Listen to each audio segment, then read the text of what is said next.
Here's part 20 of my summary of the book of Exodus. The Lord finally finished giving Moses all the instructions and information that the Israelites would need in order for the Lord's presence to dwell amongst them in the holy sanctuary called the tabernacle. And he finally gave Moses the 2 stone tablets with the laws and commandments inscribed by the finger of God. Moses did bring Joshua up the mountain with him to help him in this task of receiving all of this information from the Lord. But nonetheless, it took 40 days for Moses to receive all of that information. It says, when the people saw that Moses was so long in coming down from the mountain, they gathered around Aaron and said, "Come, make us a god who will go before us. As for this fellow Moses who brought us up out of Egypt, we don't know what has happened to him." Aaron answered them, "Take off the gold earrings that your wives, your sons, and your daughters are wearing and bring them to me." So all the people took off their earrings and brought them to Aaron. He took what they handed him and made it into an idol, cast in the shape of a calf, fashioning it with a tool. Then they said, "This is your God, Israel, who brought you up out of Egypt." I just have to stop there and say that this group of people, this is not the entire group of Israelites. The Israelites numbered over 600,000 people. This is a group of demonic infiltrators. This is why there were so many warnings and commands throughout Genesis to not marry Canaanite women, because they're descendants of the cursed Ham,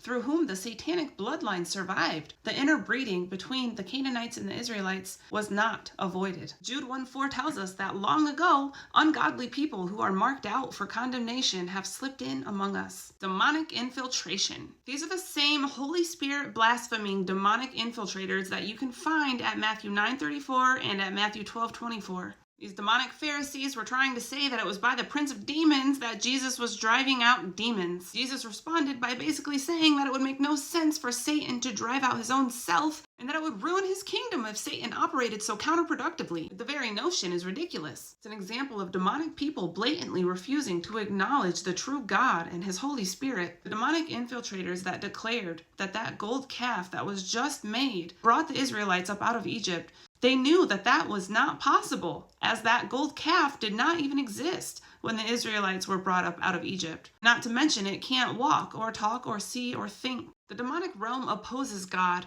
but unfortunately they've always been able to influence God's people. They surrounded Aaron, demanded that he make them a god, and then boldly declared to the rest of the Israelites that that was their God.